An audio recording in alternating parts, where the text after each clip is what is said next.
Não foi isso? Uma visita só é o suficiente. Amém? Nessa mesma perspectiva, Atos capítulo de número 9. Oh, glória a Deus. Aleluia. Glória a Deus.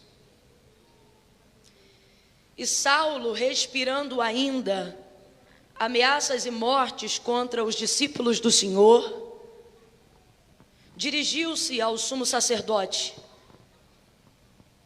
e pediu-lhe cartas para as sinagogas de Damasco, a fim de que, se encontrasse alguns daquela seita, quer homens ou quer mulheres, os conduzissem presos a Jerusalém. E aproximando-se ele de Damasco, de onde, gente? De onde, gente? De novo, Damasco. Aproximando-se ele de Damasco na sua viagem, subitamente foi cercado por um resplendor de luz do céu. E caindo por terra, ouviu uma voz que lhe dizia: Saulo, Saulo, por que me persegues? E ele disse: Quem és, Senhor? E respondeu o Senhor: Eu sou Jesus, a quem tu persegues. Agora levanta-te e entra na cidade, lá te será dito o que te convém fazer.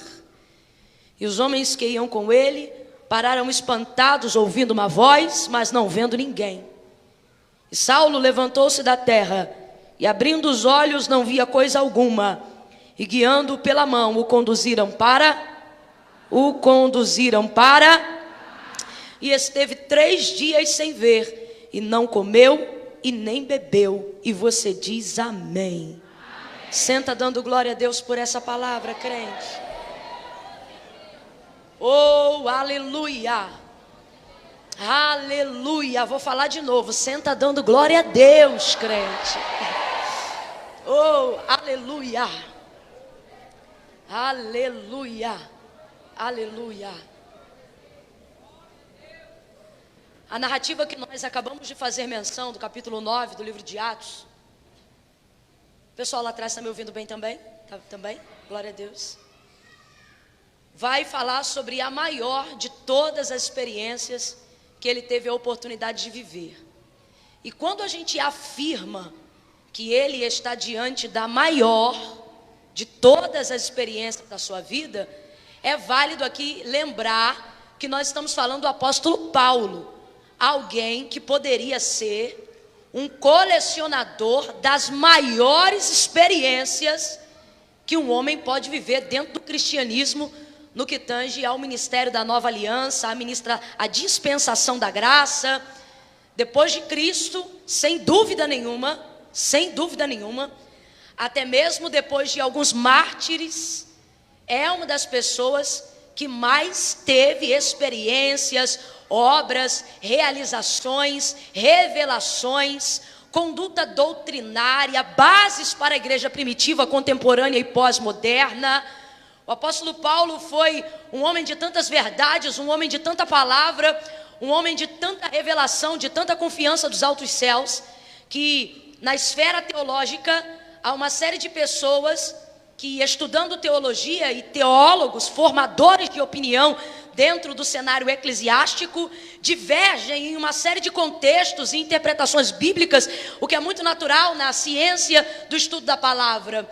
Mas eu nunca vi uma divergência entre os teólogos no que tange a seguinte afirmação: eles chegam ao ponto de dizer, a despeito de todas as divergências que há em suas visões doutrinárias, que se por alguma desgraça todo o compêndio de informações da palavra de Deus se perdesse e só se restassem as cartas paulíneas, elas têm uma espinha dorsal tão contundente, tão forte, tão inquebrável, que seria o suficiente para que a igreja tivesse paradigma de fé, doutrina e salvação.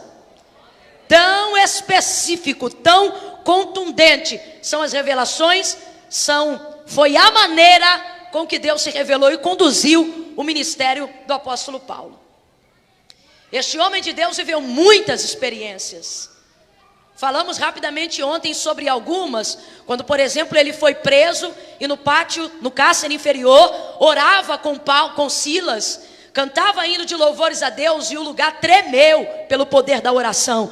As prisões foram abaladas, as cadeias dos presos se abriram. Mas ao invés de todos saírem fugindo, correndo, a experiência sobrenatural vai continuar. Quando o carcereiro pensa que não tem mais jeito e vai tirar a espada da bainha para atentar contra a sua própria vida, desesperado com aquilo que está acontecendo, Paulo vai dizer para ele: não faça isso, estamos todos nós aqui. Como eu disse ontem, eles estavam presos, mas eram mais livres do que muitos outros. Ninguém foi embora. Paulo deteve todo mundo ali, porque não adianta ser solto e não ser livre. E ele estava ali para promover libertação. Ele fala para o carcereiro: crê no Senhor Jesus e será salvo tu e a tua casa. O homem creu, curou os vergões dele. Que experiência de preso diante do carcereiro para ser cuidado pelo carcereiro. E o carcereiro que deveria cuidar da prisão dele vai receber libertação pela vida do presidiário. É bom demais. Que experiência. Teve também uma outra vez em que ele tomou uma surra tão grande que ficou jogado depois de tantos açoites e foi dado como morto, porque falavam o nome dele, mas ele não se mexia, tocavam nele, mas ele não reagia. Então a gente vai ver a primeira manifestação do que chamamos de círculo de oração dentro da igreja. Vão fazer uma roda, vão dar as mãos e vão começar a interceder pela vida de Paulo. E o texto diz que após aquela oração ele se levanta como se tivesse sido chamado do mundo dos mortos, por causa do poder da oração. Imagine você ser dado praticamente como morto e depois da oração de uma igreja que você mesmo investiu, você mesmo aconselhou, você mesmo amou, agora você vai receber esse retorno através do ânimo da sua vida. O homem se levanta como se não tivesse tomado nenhuma bofetada. Que experiência! Imagine você ser reerguido pelo poder da oração. Oh, aleluia! Oh, aleluia, aleluia, aleluia, aleluia. Diga comigo, experiência. Diga comigo, experiência. Sonoplasta do meu coração, está muito apertado esse compressor, muito apertado. Se eu falar baixinho, ele fala alto. Se eu gritar, ele abaixa. Isso é compressor. Tenha dó de mim, menos dó do som. Você está protegendo ele, me proteja. Diga, experiência. Experiência. Experiência, segundo o dicionário, é chegar ao conhecimento de algo que você não sabia por intermédio de todos os sentidos do seu corpo. Veja, não são sentimentos, são sentidos. Coisas reais, coisas que você sente na pele, coisas que você sente no olfato, coisas que você sente no paladar. A definição de experiência, isso você pode procurar em qualquer dicionário, não é dicionário bíblico não, dicionário da língua portuguesa, você vai perceber que a definição mais simplificada de experiência é essa: chegar ao conhecimento de algo que você ainda não sabia, por intermédio de todos os sentidos do corpo. Agora perceba o que está acontecendo no capítulo 9. Eu falei aqui de algumas experiências de Saulo. Levantou como se já estivesse morto, viu o cárcere tremer, sem que fosse um abalo sísmico, mas um terremoto do poder de Deus se manifestando naquele lugar. Tirou demônios antigos que ocupavam uma menina, a possuindo com espírito de adivinhação. Pisou na cidade de Éfeso e, como eu disse ontem, em 5 dias acabou com o pensamento e com uma doutrina de mais de 100 anos. São muitas experiências, mas nenhuma delas se compara à que nós acabamos de ver no capítulo 9. Por quê? Porque não existe nenhuma experiência que seja maior do que encontrar o Salvador, o Remidor, o Criador da sua vida, da sua alma. A pessoa que dará sentido à sua existência. E vamos aqui bem dizer a verdade, que todas as experiências só foram possíveis por causa dessa experiência. Quase morreu, mas reergueu, porque encontrou com Jesus. Foi preso, mas depois foi solto, porque Jesus ainda tinha uma obra com ele. Padeceu, mas depois foi reerguido, porque ainda não era o seu tempo, Jesus ainda queria usá-lo. Um dos maiores missionários da igreja primitiva, senão o maior missionário da igreja primitiva, porque foi escolhido para padecer por amor do Senhor. E tudo isso porque o Senhor o selou. Tudo isso porque o Senhor o chamou. Então veja, nenhuma experiência antes de Cristo é mais relevante do que todas as experiências que você vive depois de conhecer a Cristo. É por isso que você precisa ter uma experiência com Cristo. Porque as coisas vão ganhar significado. as coisas vão ganhar peso, as coisas vão fazer sentido, as coisas vão ganhar propósito. Eu disse que as coisas vão ganhar? Vem comigo, igreja, as coisas vão ganhar propósito. Para que uma pessoa vive? Para cumprir o seu propósito. Por que pessoas vivas se matam? Porque não tem propósito? Não, porque tem, mas não o encontraram. E por que não encontraram? Será que é tão difícil descobrir qual é o propósito? Não, também não é difícil. E eu vou falar rapidamente sobre isso aqui para você entender.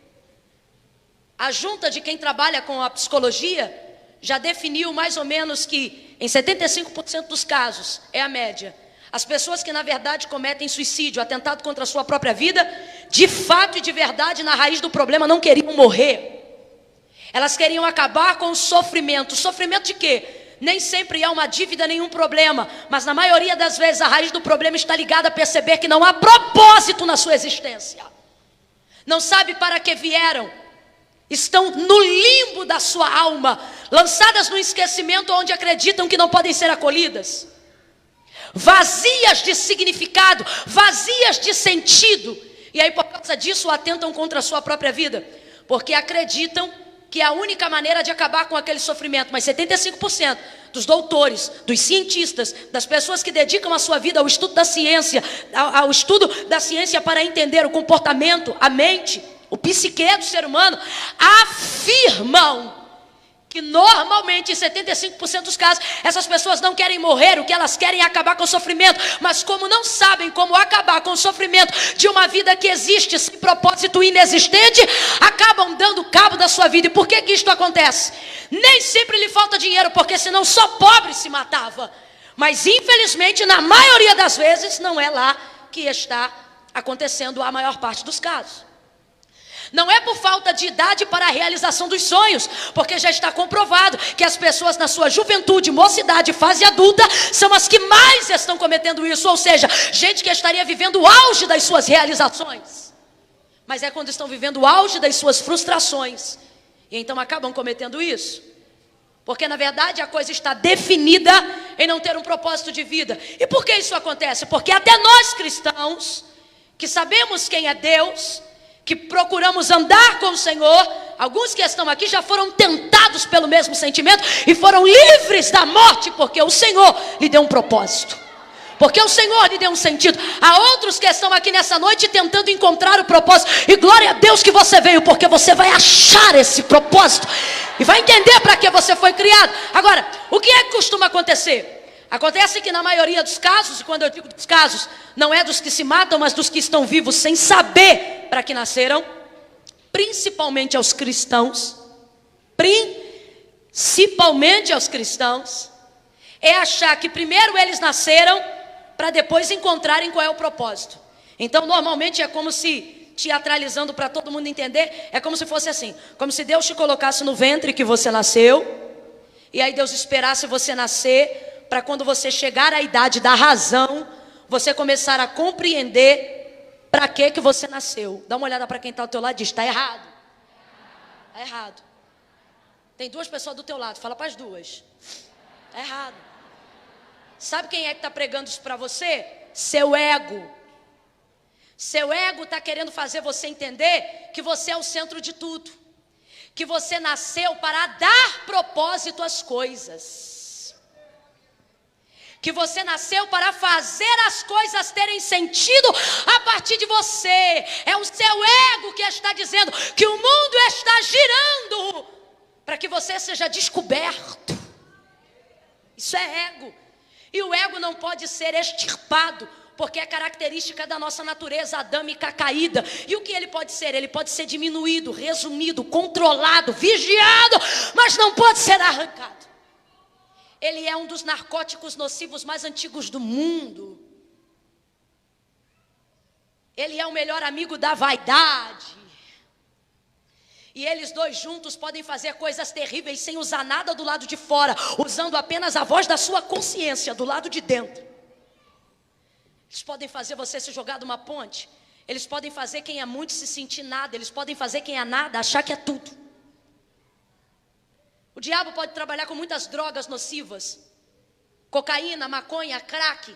com muitos comportamentos destrutivos, pornografia, masturbação, prostituição, fornicação. Mas nenhum deles é mais nocivo do que a ferramenta mais antiga que ele usa para corromper o propósito original do homem, desde o dia em que o homem foi criado. Qual? Vaidade. A vaidade é o narcótico nocivo mais antigo do mundo. A vaidade é a droga nociva mais antiga do mundo. Mais antiga. Basta ele usar isso. E isso é tão complicado porque ele faz uso da voz da sua própria consciência, para que você seja afetado. Então você começa a pensar na lógica mais ou menos assim, mesmo sendo cristão. Deus me fez nascer, e agora que eu nasci, quando eu chegar à idade da razão, eu preciso entrar numa igreja, eu preciso ter uma experiência para saber para que propósito, ou melhor, para descobrir qual é o meu propósito. E tem gente vagueando anos na igreja, anos no ministério de louvor, anos na sua família, anos na sua casa, sem saber qual é o seu propósito de vida. Por quê? Porque você procura um propósito que te agrade. Você procura um propósito que faça sentido para você. Sabe por quê? Você está sendo guiado pelo ego. E o ego só faz o que é para ele. A carne, na carne, não opera para Deus bem voluntário nenhum. Tudo que a gente faz, disse ontem e repito hoje, a gente faz por impelimento, por graça e obra do Espírito Santo. É Ele que convence, é Ele que conduz, é Ele que está conosco todos os dias, até a consumação dos séculos, para que a gente cresça na graça e no conhecimento de quem é o Senhor. Sem o Espírito Santo, a gente só ouve a voz da própria consciência. Sem o Espírito Santo, a gente só vai se queixar das escolhas erradas. Sem o Espírito Santo, a gente não ora para decidir, a gente decide primeiro para orar depois. E normalmente ora pelas besteiras que fez, fazendo da oração apenas um remédio, quando na verdade a oração é um método preventivo para nos livrar de vários laços do diabo. Eu costumo dizer que normalmente quem não ora no início certamente se verá obrigado a orar no fim. E guiados pelo ego, vamos por aí procurar o que fará nosso nome ter sucesso, o que fará a nossa vida ter dinheiro, o que fará o nosso negócio crescer, o que fará a nossa família ser rica, porque procuramos propósitos que agradem a nossa carne, procuramos propósitos que agradem a nossa matéria, procuramos propósitos que nos façam ser curtidos, que nos façam ser amados, que nos façam ser comentados, procuramos propósitos que agradem o nosso nome, a nossa reputação, a nossa fama, procuramos propósitos que façam a nossa família nos aceitar, procuramos propósitos que façam as pessoas gostar do estereótipo que a gente está montando diante delas. E no final tem curtida, tem tudo, e tem uma vida vazia. Por quê? Porque o seu propósito não é definido pelo que as pessoas acham de você. Guiado pelo ego, você se vê nadando de braçada, remando, correndo atrás do que você chama de sonhos, correndo atrás do que você chama de realizações, e no final de um dia você está esgotado, e o resultado foi vazio. Você deixa de orar para cumprir seus compromissos com o homem. Você deixa de ler a Bíblia para não atrasar no horário da escola das crianças. Você deixa de ter a sua devocional porque acordou tarde e agora tem que refogar arroz para botar as coisas no fogo. Você vai deixando tudo para depois, para poder, tudo que é espiritual, tudo que é de Deus, tudo que é para a glória de Deus para depois, achando com Deus eu me entendo depois, com Deus eu resolvo depois. E realmente Ele tem poder para te perdoar, Ele sabe do seu dia, Ele não quer ocupar o tempo do arroz, Ele não quer ocupar o tempo das crianças, até porque o lugar de Deus não deve ser substituído pelo tempo que deve ser dedicado ao filho, ao marido, à cozinha, à casa, à empresa. Deus não está aqui para te disputar com a tua empresa, Deus não está aqui para te disputar com o teu ministério, Deus não está aqui para disputar com o teu horário de gabinete pastoral. Agora o que Deus está dizendo é: eu não quero o tempo que não é meu, o que eu quero é que você priorize um tempo para mim. Eu não quero o tempo que é do teu marido, eu não quero o tempo que é do teu filho, eu quero o tempo que é meu. Vai ouvindo aí sabe o que acontece? Acontece que você dedica um dia inteiro para atender às suas demandas, tudo que você precisa fazer para alcançar o seu propósito, porque a sua vida tem que estar resolvida, porque você precisa crescer, porque você precisa enriquecer, porque você precisa ser famoso, porque você precisa ter dinheiro, porque você precisa comprar a sua casa, porque você tem que casar, porque você tem que namorar, porque você tem que construir, e no final de um dia você dá tudo, mas tudo que você sente de retorno é nada. O vazio de quem está marchando sozinho. O cansaço de quem se vê pegado ao remo. E sem GPS no barco. Você pensa que tem direção, mas por vezes ao longo desse trajeto você diz: meu Deus, para onde eu estou indo? Irmã Camila, por que isso acontece? Porque pessoas que amam a Deus, porque pessoas que servem a Deus, porque pessoas que vêm à igreja se sentem vazias e não conseguem viver uma vida de propósito. São pessoas que conseguem um mecanismo do que elas precisam receber de Deus, mas nada do que Deus te dá substitui a presença dEle. Nada. E porque você não encontrou ainda o seu propósito, porque você criou na sua mentalidade esse mecanismo que só pode ser do Adão, obra da carne, ou de Satanás, que é fazer a gente, guiado pelo nosso ego, pensar que o propósito da nossa vida é fazer o que nos faz bem, é fazer o que nos dá sucesso. Mas fala para mim, de tudo que você já correu atrás para ter, de tudo que você já correu atrás para sentir, alguma dessas coisas te deu mais prazer do que alguns minutos da visita, da presença de Deus através de um louvor, de uma adoração, de um abraço, de uma palavra, de alguma coisa certeira, do dia que Deus te acertou, igual uma flecha, vai no meio do alvo. Alguém aqui saberia transmitir em palavras o dia da sua maior visitação? Alguém aqui conseguiria traduzir de fato o que foi que o Espírito Santo de Deus fez em você quando você começou a orar, mas não sabia nem organizar as palavras, mas Ele alinhou tudo de um tão jeito que você, quando levantou da oração, sentiu-se aliviado de todas as demandas, mesmo com os boletos, as contas e os problemas estando no mesmo lugar. Você não estava mais no mesmo lugar, você não era mais a mesma pessoa, mesmo olhando para um caminho que você tem que voltar, um culto que acaba, uma visitação num culto, e aí o culto acaba, você vai para casa, uma visitação no trabalho, e aí o trabalho acaba, e você vai para casa ou vai para outro lugar, aonde você percebe que vai voltar para a mesma casa, vai voltar para os mesmos filhos, vai voltar para o mesmo nível de atribulação. As coisas estão lá exatamente como estavam antes, mas por causa da experiência, por causa da presença de Deus, está tudo no mesmo lugar, mas você volta totalmente diferente. E aí você pensa: o que houve? O que houve? Sabe o que houve? As coisas ficaram no lugar, mas você não é mais a mesma. O caminho é o mesmo, mas você não é mais a mesma. O trabalho é o mesmo, mas você não é mais o mesmo. O que você está falando, irmã Camila? Estou falando sobre a necessidade de nós entendermos que Deus não nos criou primeiro para pensar em um propósito para nós depois. Preste atenção, porque eu vou falar de novo e esse mecanismo vai cair por terra hoje.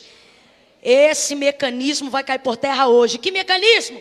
Que te leva a pensar que na idade da razão você tem que correr atrás de um propósito que faça sentido, que dê sucesso para você. Um mecanismo criado em pensar: Deus me fez e agora eu preciso que Ele me dê um propósito. Não é assim. Deus não pensou primeiro em você, porque tudo é dele. Então, me perdoe se você acha isso teocrático demais, mas o cristianismo é teocracia. Ele não pensou primeiro em você, primeiro Ele pensou nele. Você já era para estar glorificando, porque era para você começar a entender que você é manifestação do que Deus pensou, do que Deus quis. Isso aqui já fala da sua raiz. Isso aqui já define, sabe o quê? Que teu pai pode ter sido seu cuidador, Deus é seu criador. Então já era para você estar alegre, já era para você estar agradecendo, já era para você começar a entender que teu nascimento não tem sentido quando você veio no ventre da tua mãe, tem sentido quando você veio da mente de Deus, tem sentido quando Deus pensou em você. O que foi que Ele disse para Jeremias? Ele disse: Jeremias, antes. Foi no ventre? Foi no ventre? Foi no ventre? Foi antes. Antes que te formasse no ventre, ele vai dizer ao profeta: eu te conheci. Ora, como é que tu me conheceu antes de eu nascer? Porque eu não te conheci no teu nascimento, eu te conheci no meu pensamento, eu te conheci na minha imaginação, eu te conheci quando eu te idealizei. Olha para quem está do teu lado e diz: você é a ideia de Deus. Não, olhe para quem está ao seu lado e diga: você é a ideia de Deus. Você é a ideia de Deus. Deus idealizou você. Agora preste atenção. Antes de idealizar você, antes de pensar em você, primeiro ele pensou nele. Tudo é dele, nele, por ele e para ele são todas as coisas. Nele está o querer e o efetuar. Nele está a vontade e a execução para cumprir a vontade que colocou em alguém. Você diz assim: por que eu não consigo me livrar de sonhos que são mais altos do que o meu? Se eu sou tão pequena, por que eu nasci com essa mente? Por que eu tenho vontade de fazer o que ninguém nunca fez na minha família? Você diz: por que eu tenho vontade de ser o que ninguém nunca foi? Por que eu me vejo em lugares onde pessoas que eu conheço nunca entraram lá? Por que eu me vejo em cenários que eu não tenho memória para ser influenciada por ela? Por que essas coisas acontecem? Gente que está tentando se desvencilhar das coisas relativas ao seu chamado. Gente que está tentando se desvencilhar de coisas relativas à vontade de Deus. Porque não entendem como é que uma coisa tão grande pode habitar, morar, insistir dentro de uma mente tão pequena, dentro de uma carne tão fraca. Não está entendendo? É Deus dizendo: o querer é meu, o querer é meu, o querer é meu, o querer é meu, o querer é meu. Essa vontade de ter uma fábrica de empada, o querer é meu. Essa vontade de ver teu marido como pastor, o querer é meu. Essa vontade de ver esse menino missionário, o querer é meu. Essa igreja que você se vê sendo pastor, o querer é meu. Essa multidão que você chama de ovelhas, o querer é meu. Meu é o querer e vai acontecer o efetuar. Meu é o querer e eu vou cumprir a minha vontade. Meu é o querer e eu faço tudo o que eu quero. Levanta a mão direita para o céu. Levanta a mão direita para o céu e diga: Deus. Não, diga: Deus. Deus faz tudo. Enrola a língua até falar em línguas, diz: tudo, tudo, tudo, tudo, tudo, tudo, tudo, tudo, tudo, tudo, tudo, tudo que tu queres fazer em mim. Teu é o querer, teu é o querer, teu é o querer.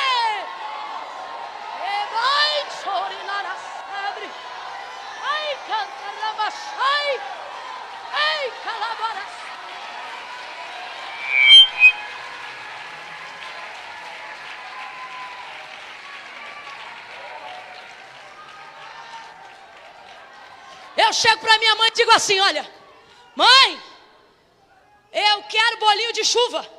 Duas coisas minha mãe faz que me agracia, que me faz sorrir. É bolinho de chuva de banana. E é quando eu chego em casa e minha mãe está em casa e ela me recebe e ela diz assim: quer angu? Ela já diz que quer. Ela sabe que é o que eu quero. Quando eu estou de dieta, a única coisa que me faz quebrar a dieta, assim, quando eu estou direitinho, é minha mãe chegar e dizer assim: fiz um anguzinho com moela na panela de pressão. Porque ela sabe que esse é o meu querer. Vamos lá. Esse é o meu? É o que eu quero, é o que eu gosto. Gosto demais dessas coisas. Aí quando eu quero, mas minha mãe não sabe o que eu quero, eu revelo para ela o meu querer. Só o querer. E eu digo assim: mãe, eu quero um bolinho de chuva. Ela diz assim: então vai comprar os ingredientes. Ela faz o bolinho de chuva, mas eu preciso providenciar os ingredientes. Ela faz o meu angu com moela na panela de pressão, mas eu preciso arrumar um jeito de que minha mãe tenha condições de trazer a moela e o angu. Deus está dizendo: você acha que eu vou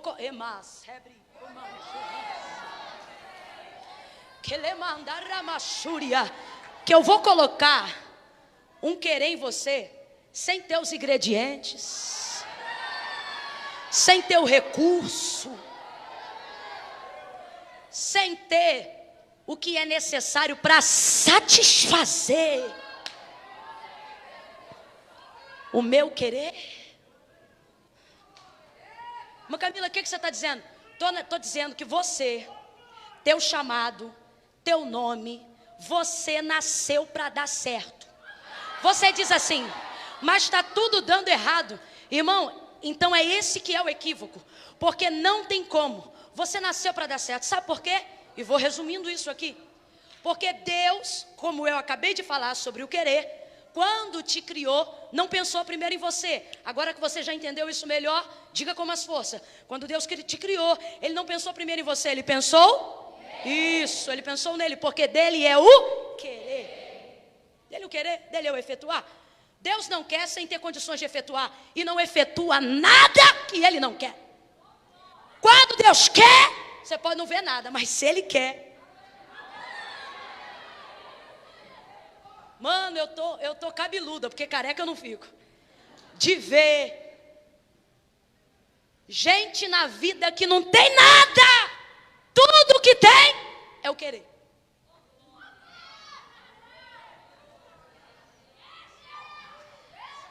Aí daqui uns 10 anos você vê essa gente numa posição, num lugar, numa honra, numa pompa. E tu pergunta para essa pessoa, o que é que tu tinha?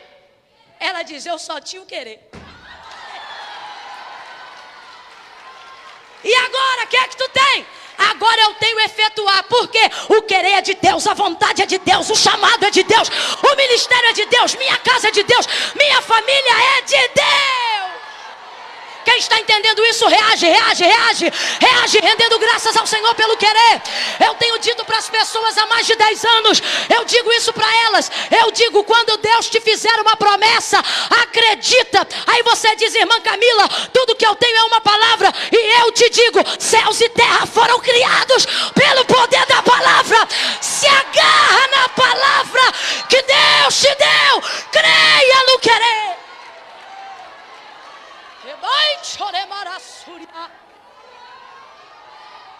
Aleluia! Oh, aleluia!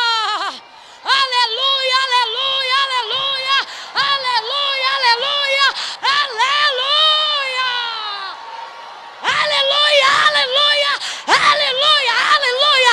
Glória a Deus! Glória a Deus! Eleba cantará.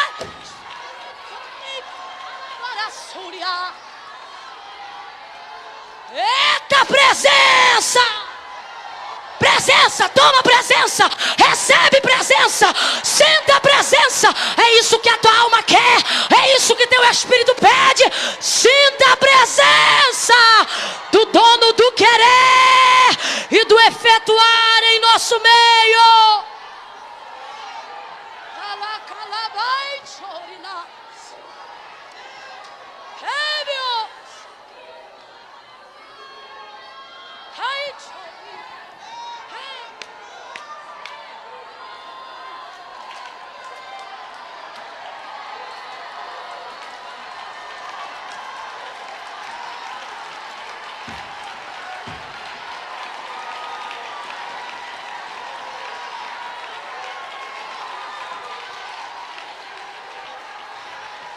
Ô irmã, não faz isso não. Foi chamada para pregar, prega. Ou nunca ouviu dizer que quem não prega, que quem prega não profetiza, que quem profetiza não prega? Sai para lá com a sua teologia cética. O culto não é de Camila, o culto é de Deus. Deus faz o que quer. Deus faz o que quer. Se Ele quiser, a gente encerra agora. Se Ele quiser, a gente vira amanhã adorando. Ele faz o que Ele quer.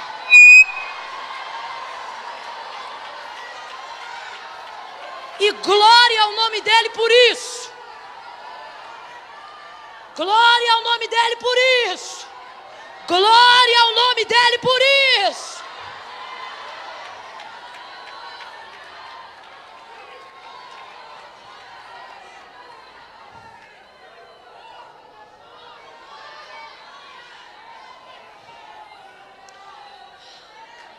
Então, Então, compreendendo isso, nós compreendemos que quando o Senhor nos fez, e esse mecanismo equivocado já está sendo quebrado, que é o quê? Achar que nós nascemos para, na idade da razão, achar o que faz bem a nós, o que nos dá nome, o que nos dá fama, o que dá sentido a nós. Essa visão pretensiosa, egoísta, egocentrista, porque não foi assim. Não foi assim. Deus, quando me fez, seu primeiro pensamento não foi em mim. Seu primeiro pensamento foi? Isso. Deus pensou nele. Pensou nele. Pensou em um propósito. Então Deus não pensou primeiro em mim. Primeiro ele pensou? Depois ele pensou no propósito. Tá bom? Seu ego já foi desbancado 2 vezes. Se eu fosse você, eu parava de se achar. Tá bom? Já foi desbancado 2 vezes. Eu preciso que você entenda essa regra, tá bom? Primeiro nele, depois num propósito. Então vamos lá. Primeiro Deus pensou? Depois ele pensou? Um propósito que glorificasse, adivinha o nome de quem? Isso. Então peraí, tu tá mais longe agora na fila do pão. Primeiro Deus pensou, depois Deus pensou num um propósito que glorificasse o nome. Então ele está dizendo, primeiro eu, depois o meu propósito e a glória que volta para mim. Na equação de Deus, está assim, ó. Deus, propósito, glória. Para o meu nome. Então na equação de Deus está assim. Vai por mim, faz em mim, volta. Aí. Aí, Deus pensou em quem? Quem pode dar um glória a Deus? Quem pode dar um aleluia? Então vamos lá. Qual é o pensamento de Deus? O pensamento de Deus é esse aqui, ó. Eu não estou definindo, tá, gente? Isso aqui é uma superficialidade. Ninguém pode. A mente de Deus é inescrutável. Mas aquilo que o Espírito Santo tem nos dado graça para compreender, o que nós precisamos transformar em nós para agradar a Ele, Ele nos concede essa porção para essa noite. Então, primeiro Deus pensa nele, depois Ele pensa num propósito, que então glorifique o nome dEle. Então a equação é essa. Eu vou fazer por mim algo que passará em mim, mas precisa ser, ou melhor, precisa voltar para mim. Quem eu vou encontrar para fazer com que aquilo que é meu e passa por mim volte para mim? Então eu preciso de alguém que entenda que foi criado por mim, que fará em mim e que me glorificará. Ou seja, trará de volta para mim tudo o que eu fiz acontecer na vida dessa pessoa. Será que essa pessoa veio no culto hoje? Agora escute, vou te falar. Veio no culto e vão compreender. Mas deixa eu te dizer, quem está em casa também participa da mesma equação. Quem já conhece Cristo como Senhor também participa da mesma equação. Eu quero dizer que não é porque você é salvo, ou não é porque você crer em Deus, que você faz parte dessa equação. Todos aqueles que já nasceram fazem parte da mesma equação. Todos têm um propósito. Então veja, nós estamos afirmando aqui nessa noite que acerca do propósito da nossa vida, da chamada de Deus, do ministério que talvez Ele esteja entregando a alguém, do propósito de vida da existência de alguém, nós estamos afirmando aqui nesta noite que não tem como dar errado. Por quê? Porque Deus pensou primeiro no propósito. E quando ele pensou em quem iria atender esse propósito, então ele permitiu o meu nascimento no ventre da minha mãe. Então, irmã Camila, por que se eu faço parte de uma equação divina, por que eu sou a matéria-prima real e existente da obra e da vontade do querer de Deus? Por que eu me sinto isolada? Por que eu me sinto insegura? Por que eu não entendo o meu chamado? Por que eu não consigo compreender o real propósito da minha vida? Porque você tem procurado coisas que façam sentido para você. Irmã Camila, o que eu faço? Faz uma meia volta e comece a procurar coisas que façam sentido para a glória de Deus. Quando você começar a procurar coisas que façam sentido para a glória de Deus, coisas que agradem a Deus, coisas que louvem a Deus, coisas que dão prazer a Deus, você será honrado, você será abençoado, você será animado. Pega na mão de alguém, mas pega com vontade. Mostra para essa pessoa que ela sentou do lado de um profeta, de uma pessoa que veio à terra para cumprir um propósito de Deus. Olha para ele e diz: você está sentado do lado de alguém que nasceu para cumprir um propósito divino, para glorificar a Deus, para exaltar a Deus. Exalte, exalte, exalte, exalte. Tudo que tem fôlego, louve ao Senhor. Tudo que tem fôlego, louve ao Senhor. Não adianta conseguir muito dinheiro e não ter o propósito. Esse dinheiro vai te matar. Por quê? Porque se eu não tiver propósito, eu não sei para que vim. Se não sei para que vim, não entendo a razão pelo qual eu existo. Então viver em um corpo que eu não sei pelo qual eu habito é viver uma tortura diária. E aí eu quero a morte para me livrar dele. Porque eu não estou conseguindo? Porque eu não estou procurando coisas que glorifiquem a Deus. Vim de Deus, nasci para Deus, para corresponder a um propósito divino. Deus não pensou primeiro em mim, Deus pensou primeiro nele. Deus não pensou primeiro em como eu seria, Deus pensou no que faria. E Deus pensou como isso voltaria para ele. Então ele disse: pode nascer Fernanda, pode nascer Mário, nasce João, nasce Camila, nasce Dalila, nasce Cirilo, nasce. Ele disse: vida. E você está aqui. Eu vou perguntar, vai parecer embolado, mas isso é só para gente. Deus ouve todas as vozes sem confundir nenhuma delas. Vou perguntar, vai parecer enrolado, mas fique tranquilo. Deus conhece os timbres, conhece todo mundo que está aqui e vai saber quem está falando o seu nome, tá bom? No 3, você vai dizer o teu nome, amém? 1, 2, 3, vai! Você nasceu para cumprir um propósito que glorifica a Deus. Pregue, ministre para pelo menos 4 pessoas. Diga: não tem como dar errado. Não tem como dar errado.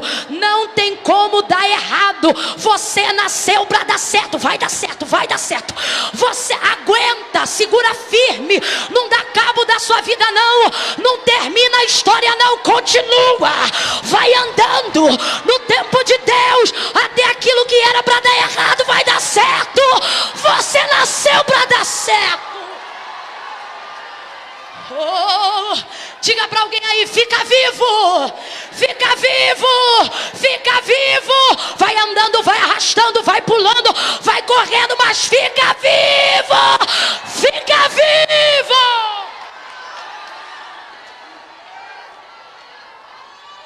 Ai, irmã Camila, eu estou tomando Rivotril, mas tá viva, então fica viva. Oi, irmã Camila, eu estou fazendo tratamento com psiquiatra. Faz mesmo e fica viva. Oi, irmã Camila, meu marido me deixou, foi embora de casa. Está dizendo: fica viva, porque ele vai querer ficar vivo com a outra. Fica viva para fazer ele se arrepender da besteira que ele fez. Fica viva, garota. Fica viva. Ah não, prega, diz: fica vivo, fica vivo, fica vivo. Eu vim para que tenhas vida e a tenhas em abundância, e a tenhas com propósito.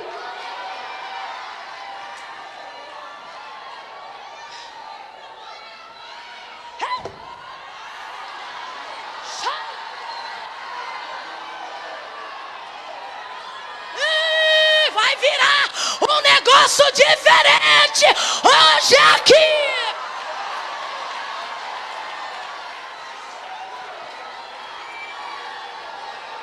O propósito está na vida. Quando você não tem propósito, você quer morrer. Mas Camila, você é contra a morte? Não, sou contra uma vida sem propósito. Não confunda as coisas. Mas Camila, a senhora tem medo da morte? Não, sou contra uma vida sem propósito. Não confunda as coisas. Quando você entende o propósito da sua vida, você não quer morrer, você quer viver. Mas se para cumprir o propósito da tua vida, tu tiver que passar pela morte. Oi, irmã Camila, a irmã falou passar pela morte como quem passa por uma porta, né? Atravessa de um lado e chega do outro. Mas é exatamente isso. O que eu não quero é que você sepulte em vida, sem que tua morte tenha um propósito, sem que tua vida tenha um propósito. Paulo achou o propósito. Sem o propósito ele quer matar. Com o propósito ele quer dar vida. Escute.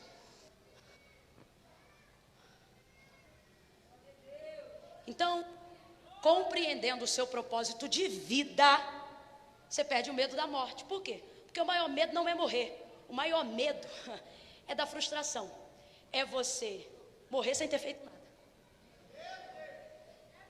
Quando alguém consegue viver a plenitude de tudo que sabe que existiu para viver, tal pessoa nunca tem medo da morte. Quem aqui já nasceu em lar evangélico, levanta a mão. Mas de família de crente mesmo que ora. Ih, irmã Camila, papai era meio desviado. Não. Quem aqui já conheceu alguém na família ou algum conhecido na igreja e falou, rapaz, fulano era crente, aquilo ali. Levanta a mão. Isso. Quem aqui já ouviu uma história parecida com essa que eu vou contar agora? É quando a pessoa já é crente, já viveu uma vida para servir a Deus. Aí tu vai no hospital visitar essa pessoa que o Senhor já está preparando para recolher. Essa pessoa já chegou numa fase da vida igual do apóstolo Paulo, quando ele dizia, para mim o viver é Cristo e o morrer é lucro. Se eu vivo com ele. E se eu morro, eu chego mais rápido no pé dele. Então ele não tem mais medo da morte, porque na verdade não é a morte que nos atormenta, é a frustração de perceber que estamos sendo raptados antes de realizar o que nascemos para fazer. Quando você não descobre o propósito, você vive todos os dias assim, perturbado, com medo. Por isso as pessoas popularizam o medo da morte. E então, voltando à história de alguém que foi muito abençoado, que fez a obra de Deus, que cumpriu o seu chamado, que cumpriu o ministério, a vocação, a carreira que lhe foi proposta. Você vai visitar uma pessoa dessa no estado terminal de vida e encontra com o apóstolo Paulo deitado na cela de uma prisão. É o tipo de pessoa que diz, combati o bom combate. Uma pessoa dessa está com medo de morrer? Ela está dizendo, hora vem, estou pronto. Combati o bom combate, encerrei a carreira e guardei a propósito. Eu conheço gente que quando chegou no estado que determinaria o tempo da sua morte, chamou os filhos tudo, e todo mundo orando, Senhor, deixa vivo, dá mais um tempo, cura. E o camarada já assim com Deus, ó. Aí ele diz, chama fulano. Quem já ouviu essas histórias? Chama fulano, aí vem, ele abençoa fulano. Agora vai lá e chama Beltrano, liga para ciclano, manda vir aqui. E faz assim, abençoa todo mundo. No último ele abençoa. Aí daqui a pouco dá um suspiro igual um passarinho. Você diz, meu Deus, estava orando aqui agora. E foi. E tal pessoa vai. Compreendendo que cumpriu o seu, não é a morte que te atormenta, é a frustração de não viver o que você foi chamado para fazer. Não queira ter muito dinheiro para descobrir que não é o dinheiro que dá propósito a uma vida. Não queira ter muitos carros para ter muitas rodas e continuar andando sem destino. Não queira ter muitas mulheres para achar que o prazer da vida é o conhecer das mulheres. Não queira ter muitos homens para achar que o prazer da vida está numa carnalidade cujo se goza de prazer não mais do que 10 minutos de cama.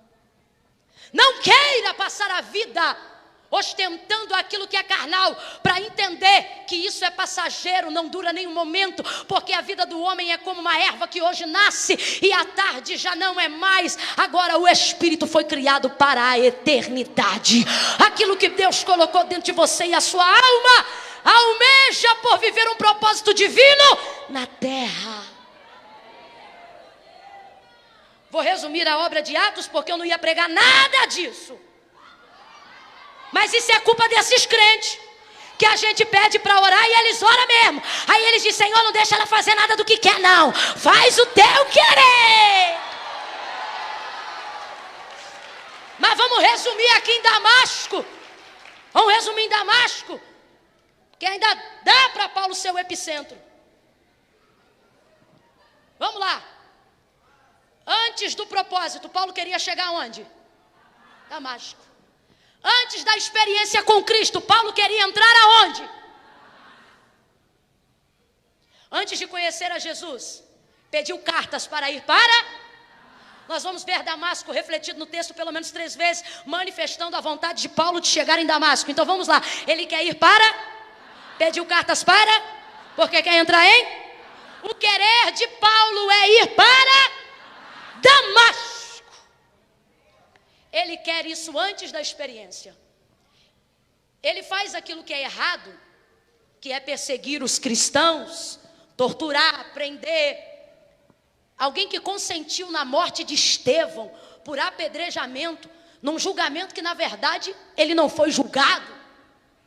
Porque aqueles que deveriam julgá-lo com uma sentença justa, por serem os principais da sinagoga, estavam possessos, e eu vos afirmo, possessos de demônio, porque o texto diz que quando consultado para fazer a sua defesa, começou a falar da obra de Abraão, começou a falar da obra de Cristo desde os dias de Abraão, e ao ouvirem ele pregar o Pentateuco como um excelente pregador, ao ouvirem ele ministrar o Evangelho da Graça como um exímio homem cheio do Espírito Santo, o texto diz que não aguentaram, e enquanto Estevão falava e eles deveriam ouvir para dar um julgamento justo para o homem, botam as mãos nos ouvidos e começam a gritar rangendo os dentes.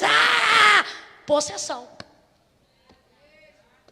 Não aguentaram o que estavam ouvindo, porque a palavra da verdade estava sendo manifestada no julgamento, e a palavra da verdade é a palavra da justiça.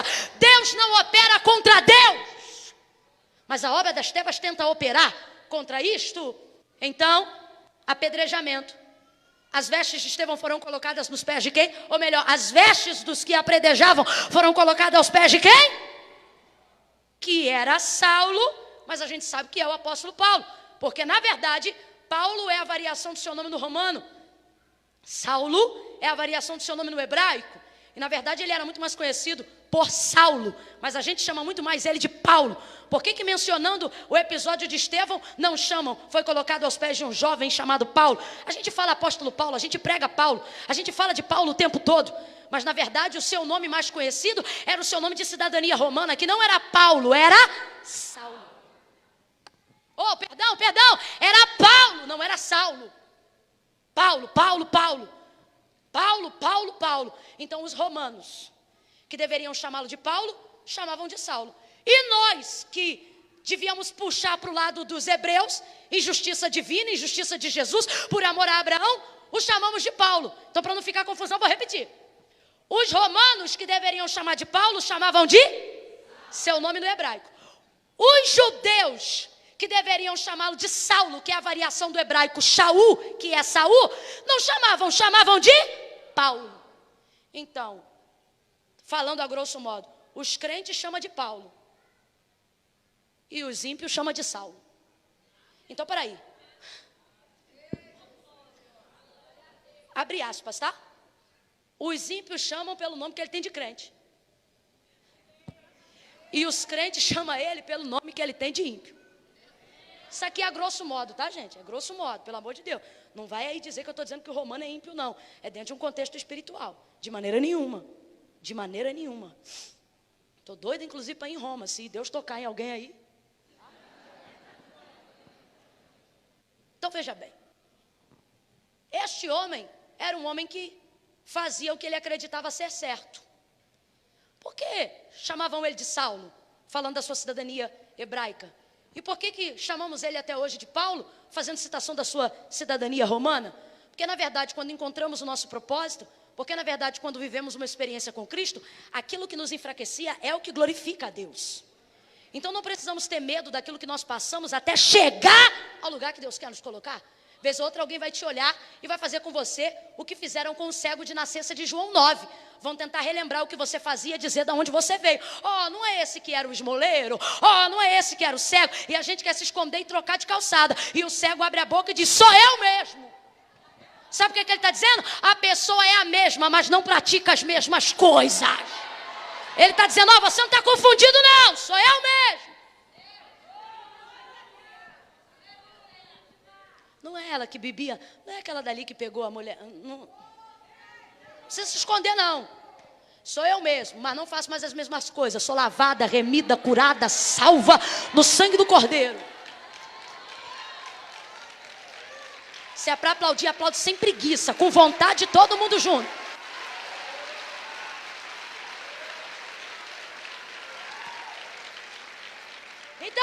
Então aqui, ó, ele pediu cartas ao sumo sacerdote, porque ele não tinha jurisdição para poder pisar em Damasco, precisava de autorização. Ele queria entrar num lugar que em tese não faz parte da autorização dele. Lugar esse que nem Gamaliel quis entrar. Porque o próprio Gamaliel, numa oportunidade diante de Pedro, quando estava para ser preso, vai dizer aos principais, olha, dai de mão a esses homens, porque se essa obra for de Cefas é um charlatão da época que também se dizia um revolucionário, que iria tirar os israelitas de debaixo do governo de Roma, mas ele era charlatão, sem vergonha, e usava o nome de Deus para fazer todo tipo de porcaria na cidade, todo tipo de perversão moral, fazendo uso de justificativa espiritual, e tem muitos Cefas por aí. E então Gamaliel, que não havia confessado ser Cristo o Messias, vai ter temor de Deus pela vida de Pedro, de João, dos discípulos. E falando acerca de Pedro propriamente, ele vai dizer, dai de mão a esses homens, porque se essa obra for de Cefas, vocês nem precisam prender eles. Porque começa hoje e não dá cabo de seguir amanhã, porque a obra de Cefas é assim. Eles pensam que igreja é boteco.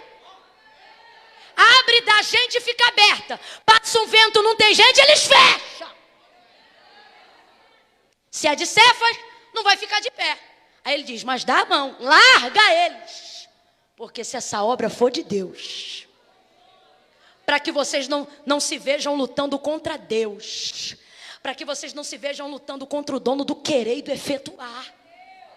Gamaliel, instrutor diretivo de Paulo, não quis entrar nessa questão, mas Paulo vai entrar nessa questão, vai chegar ao ponto de pedir cartas para pisar num território que ele não tem jurisdição. Por quê? Porque ele está focado em querer acabar com os cristãos, mas ele não os considera cristãos, ele acha que esses são outros charlatões, assim como Cefas e tantos outros também são.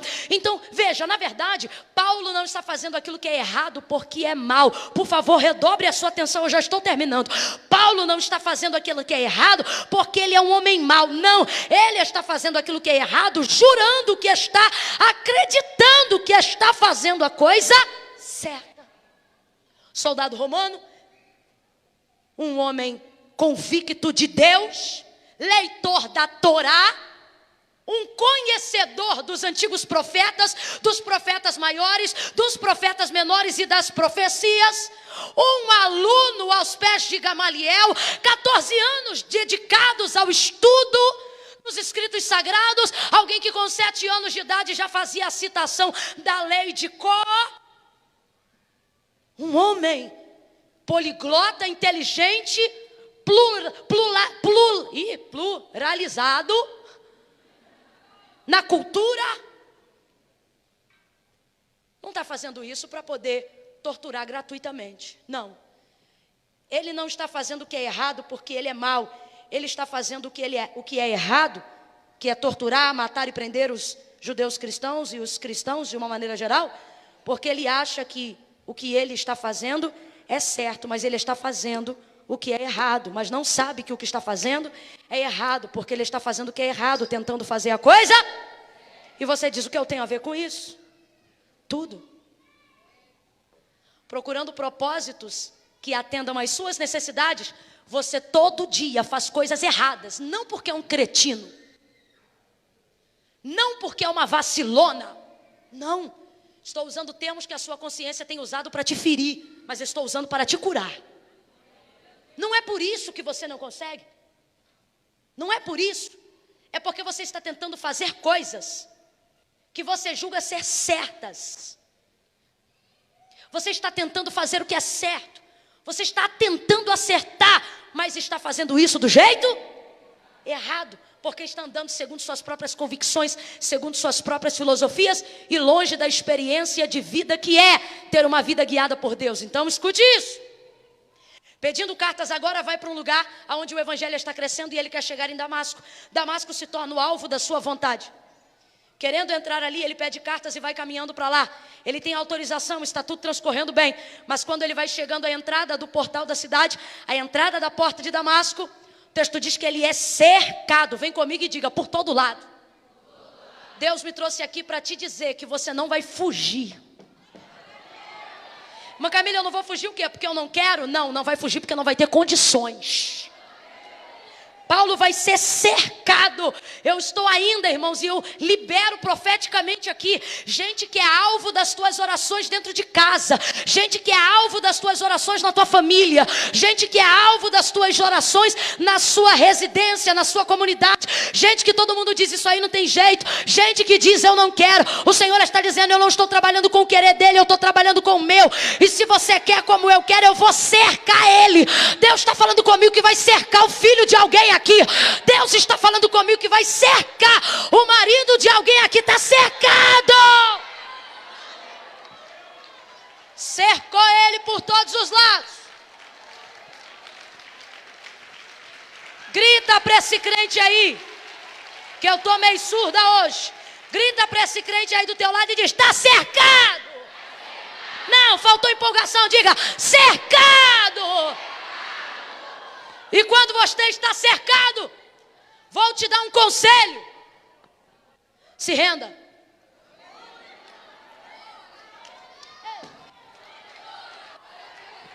Se renda. Ei, minha irmã, se renda. Homem, se renda. Se te sobra um pingo de juízo, renda-se. Vamos aqui ir para a imagem dos filmes. Filme de ação. Sequestrador dentro da casa. Bomba, metralhadora. Mas ele não quer morrer. Segura então o refém. Aperta o refém. Maltrata o refém. Não porque quer maltratar o refém, mas é porque no refém está a possibilidade da sua fuga. Está a possibilidade da sua saída. Tem gente que só machuca os outros por causa disso.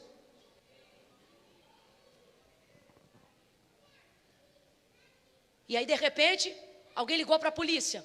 Helicóptero, farol, sirene, SWAT, atiradores de elite, infravermelho para tudo que é lado.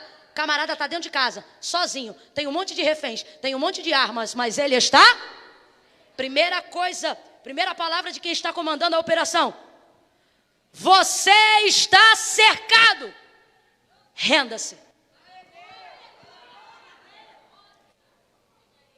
Renda-se. Se o camarada tem juízo, ele se rende, porque ele prefere ser preso do que ser morto. Aí eu entendo Paulo dizendo, sou escravo. E ele diz, por que quero? Escravo da graça. Sabe o que ele está dizendo? Eu me rendi, virei preso e nunca fui tão livre. Escute, escute. Paulo agora vai ser cercado. Jesus foi ao seu encontro por intermédio de luz. Luz é tipologia bíblica de palavra. Lâmpada para os meus pés e luz para o meu caminho é a tua? Palavra, palavra. A associação da palavra está em luz. A primeira manifestação da palavra foi associativa à luz. Antes de Deus criar tudo, primeiro ele manifestou a luz. Quando ele diz que a palavra dele está em nós, Jesus vai dizer, vós sois a luz desse mundo. Ele vai dizer acerca de si mesmo em João 9, eu sou a luz desse mundo. Luz, luz, luz. Palavra está associada à luz. Mas não só biblicamente, isso é tão forte divinamente, que está intrínseco em todo ser humano, que é o quê? A consciência de que qualquer revelação, qualquer conhecimento, até no campo da caricatura, no campo do desenho, quando alguém tem uma ideia, quando alguém está iluminado, quando alguém tem uma revelação, alguém coloca uma lâmpadazinha na cabeça da pessoa, não é assim? Quando a mulher vai conceber, populariza-se o termo em dizer, fulana deu isso, revelou, mostrou, apareceu, aconteceu. João vai sintetizar a obra de Jesus no capítulo 1 do Evangelho, e ele não vai falar de pai, não vai falar de mãe, ele vai definir da seguinte maneira: no princípio era o verbo, palavra, vamos lá, no princípio era o verbo é? Vamos embora, gente, não dá preguicinha agora não. Ai, irmã Camila, eu estou desde 2 horas da tarde aqui, se está aqui já está cansado, mostra que o bagaço também dá caldo, vamos embora até o final. Respira fundo, se direita nessa cadeira, murcha a barriga, estufa o peito e vamos embora.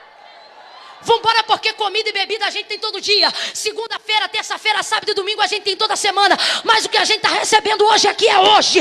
E o que tem lá fora não muda nada. Mas o que a gente está recebendo hoje aqui muda a nossa história, muda a nossa vida. Então se endireita aí nessa cadeira. Não me faz cara de, ai, para, tu vai ver se eu não vou aí. Preste atenção. No princípio era o verbo, ou seja, tudo que acontece, tudo que existe, é pelo poder da palavra. No princípio era o verbo é No princípio era o verbo, e o verbo é No princípio era o verbo, e o verbo estava com Deus. Então Deus é e a palavra manifesta quem é? Deus. Isso. No princípio era o verbo estava com Deus, o verbo era Deus. Nele estava a vida. Então, peraí, então a vida está na... Isso! No princípio era o verbo estava com Deus, o verbo era Deus. Nele estava a vida. E a vida era a luz dos homens. A revelação de Jesus Cristo para Saulo no caminho de Damasco, ela aconteceu em luz, porque o Senhor quer revelar algo que ele não sabe. Mãe Camila, o que você está dizendo? Não me interessa se você tem 30 anos de crente. Não me interessa se você é centenário do cristianismo. Não me interessa se você é patrimônio tombado da igreja cristã de Contagem. Deus te trouxe hoje aqui para te dizer, não importa se você tem 30, 50, 60 ou 12 anos de idade. Ele tem uma revelação. Ele tem uma revelação. Ele tem uma revelação específica para você. Para você conhecê-lo. Para você saber quem ele é. E a única maneira dele fazer isso é manifestando-se pela sua palavra. Então Jesus vai aparecer agora em manifestação de luz. Vai cercar Paulo para todos os lados. Não quero que você esqueça, quero que você lembre. Ele está em caminho de... Quer entrar em... Sua vontade é pisar lá em... Contra Jesus, cercado. Porque tem gente achando que o chamado é assim, olha... Se eu não quiser, Deus não faz. Olha, isso depende. Porque às vezes você não quer. Mas alguém que conhece o querer de Deus começa a querer o que você não quer, mas Deus quer. Isso está sendo filmado? Mas está sendo gravado ou só transmitido? Os dois? Então não vou repetir de novo não. Se você quiser ouvir, você ouve ele de novo.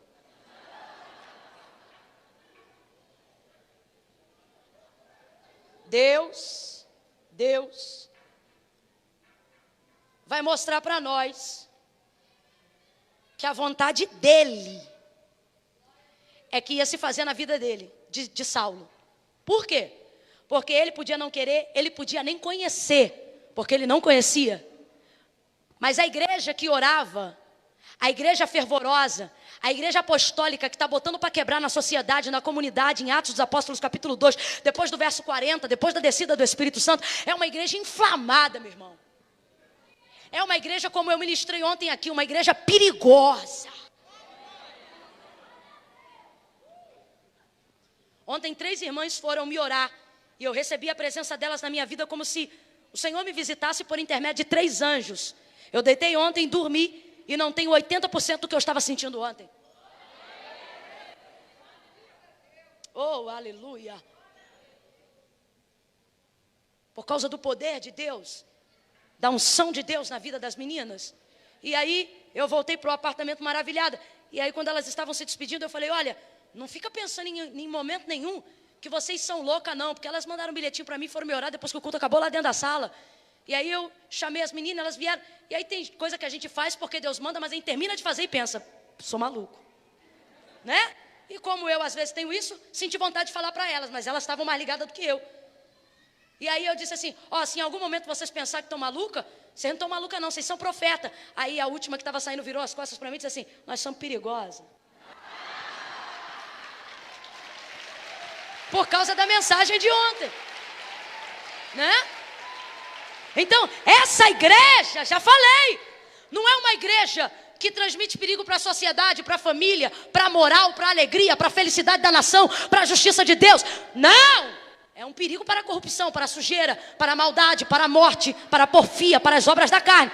Nessa perspectiva, eu quero que você venha comigo. A igreja primitiva, vem comigo. A igreja que andou com Jesus, a igreja que está tendo as suas bases doutrinárias e teológicas fincadas em homens que não ouviram falar, homens que andaram com Cristo. Homens que ouviram palavras do tipo, se vocês amam os que vos amam, que diferença vocês têm deles? Homens que ouviram, ei, eu quero que vocês orem pelos que vos odeiam. Abençoem os que vos perseguem. Eles querem falar de mandamento de Moisés, eles querem falar de lei, eles querem falar o que diziam os nossos pais. E aí Jesus diz, eu tenho uma informação direta do Pai, porque quem vê a mim vê o Pai. O Pai disse assim, mas eu vos digo um novo mandamento, ame o próximo como a ti mesmo. Pessoas que andaram com esse Cristo, pessoas que sentaram com ele, comeram com ele. Imagine agora a igreja tendo os primórdios do seu fundamento, as bases da sua fé, associada por homens que não ouviram, mas que viveram o cristianismo. Pensou? Vem comigo mais um pouco, vem! Você consegue imaginar essa igreja reunindo no cenáculo para orar, reunindo na casa, nos lares para orar e fazendo orações do tipo assim: Deus, mata Paulo. A fama dele já percorreu, porque quando o Senhor visitou Ananias, o que Ananias, discípulo do Senhor, vai dizer para Jesus? Vai dizer o que para Deus? Vai dizer, eu tenho ouvido de muitos que este homem é um sanguinário, é um torturador, é um perseguidor. Então, a igreja ora por causas que lhe preocupam, sim ou não? Vem comigo, não vai embora não. Você consegue imaginar a igreja que andou com Cristo se reunindo para orar, dizendo, mata ele? Dá para imaginar essa cena?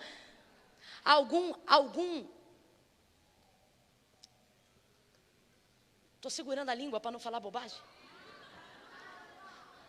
Não, bobagem não pode falar não.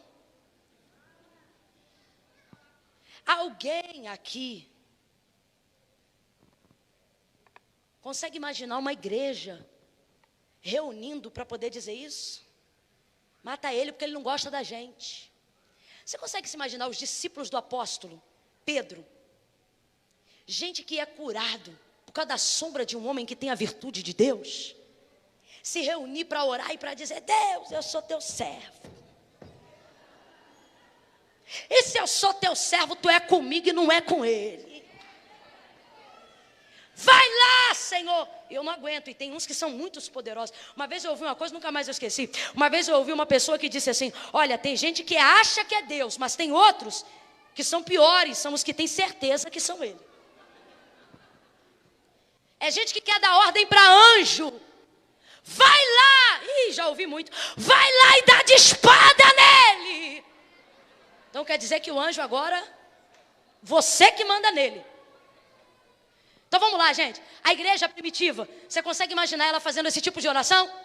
Quem aqui poderia me sugerir o tipo de oração de uma igreja que andou com Cristo, que deve amar o próximo, que vai ganhar o mundo, uma igreja que está inflamada para poder ganhar Samaria, Judeia, até os confins da terra, uma igreja resgatada que não quer subir sem resgatar o próximo, uma igreja que conhece o propósito divino, uma igreja que conhece o propósito do reino, uma igreja que pertence ao reino, uma igreja, uns apóstolos que estão prontos para julgarem as tribos, alguém preparado para o juízo, alguém que quer povoar o céu.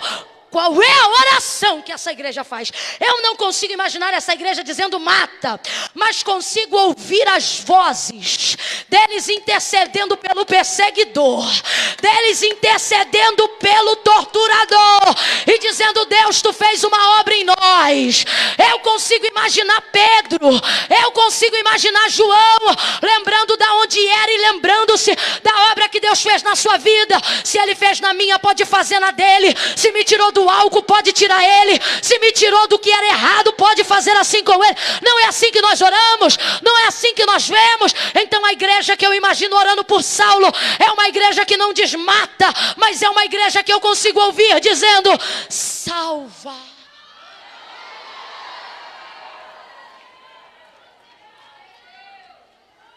Salva ele. Mas Camila, por que você acha isso? Você que está dizendo que eu acho, eu tenho certeza. Jesus, quando aparece para ele, chama ele assim: Shaul, Shaul, que é Saul, Saul. Por que me persegues? Jesus disse: quem faz a vocês não faz contra vocês, faz a. Por isso serei odiados? Por causa da cor da pele, por causa do cabelo? Não, por amor do meu.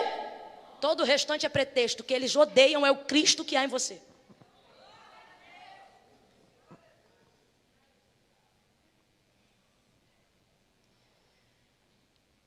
Ele diz: Shaul, Shaul. Você sabe que todo o evangelho está no grego. Se você tivesse condições de interpretar o grego e fosse ler todo o evangelho no grego, você iria ler tudo em grego. Mas quando chegasse no versículo em que Jesus está se dirigindo a Saulo, dizendo Shaul, Shaul, estaria escrito em hebraico, porque este nome é hebraico.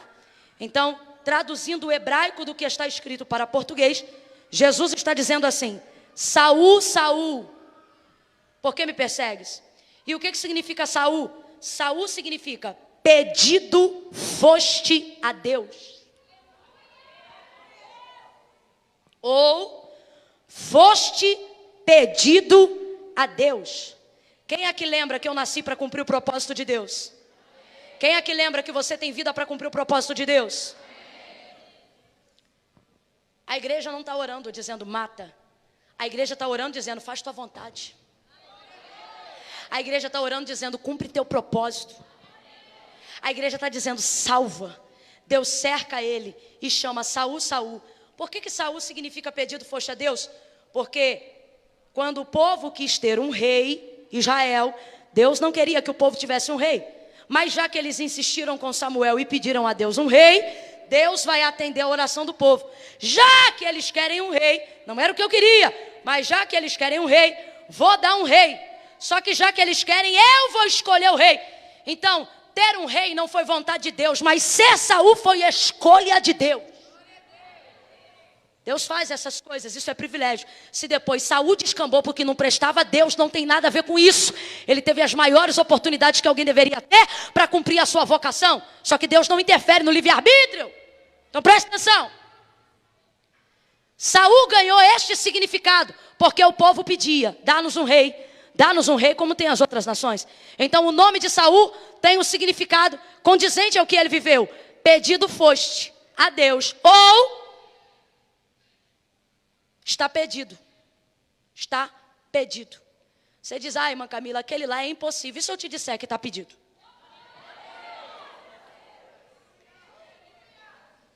Tem lugares aí que quando alguém é ameaçado de morte, o código para capturar essa pessoa é: fulano?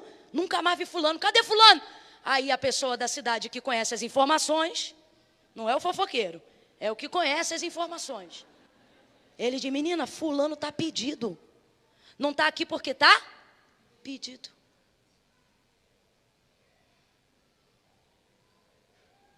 É uma mãe que tem um filho numa boca de fumo.